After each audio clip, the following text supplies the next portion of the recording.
அனைவருக்கும் எனது பணிவான வணக்கம். இன்றைய தினம் கார்த்திகை மாதம் 17ஆம் நாள் திங்கட்கிழமை.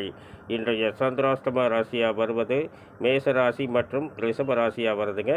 மேசராசிக்கும் ரிஷபராசிக்கும் 8ஆம் இடத்தில் சந்திரன் எந்தெந்த நட்சத்திரங்களில் எந்தெந்த பாதங்களில் எந்தெந்த நேரங்களில் சஞ்சாரம் பண்ணுறாரு அப்படிங்கிறத தெளிவாக பார்த்துடலாங்க.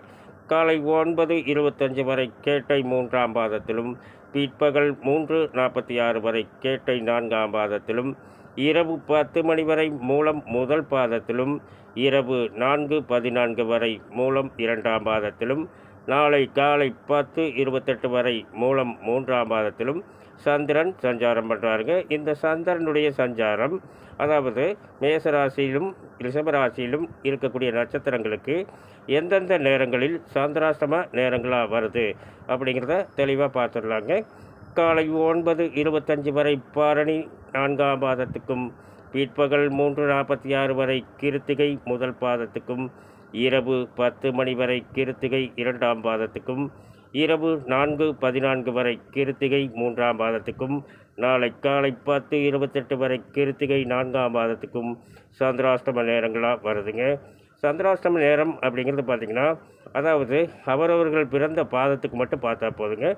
இன்றைய தினத்தில் பார்த்திங்கன்னா, அதாவது ஒரு நாளைக்கு 60 நாளிகை என்றால் ஒரு பாதத்துக்கு 6 மணி நேரம் வருங்க.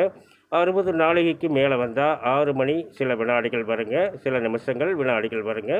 அடுத்தது பார்த்திங்கன்னா 60 நாளிகைக்கு கீழே வந்துச்சுன்னா 5 மணி நேரம் சில நிமிடங்கள் வருங்க. இந்த மாதிரி வர்றதுனால இன்றைய தினத்தில் பார்த்திங்கன்னா, அதாவது 6 மணி 14 நிமிடம், அதாவது இந்த மேசராசியில் பிறந்தவர்களுக்கு 6 மணி 20 நிமிடம், ரிஷபராசியில் பிறந்தவர்களுக்கு 6 மணி 14 நிமிடம் ஒரு பாதத்துக்கு.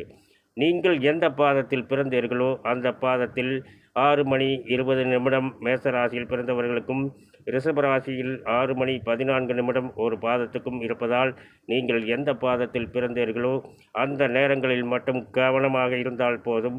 மற்ற நேரங்களில் உங்களுடைய சிறப்பான வேலைகளை சிறப்பாக பார்க்கலாம். அனைவரும் பார்த்து பயனடைய வேண்டும். நன்றி, வணக்கம், நல்வாழ்த்துக்கள்.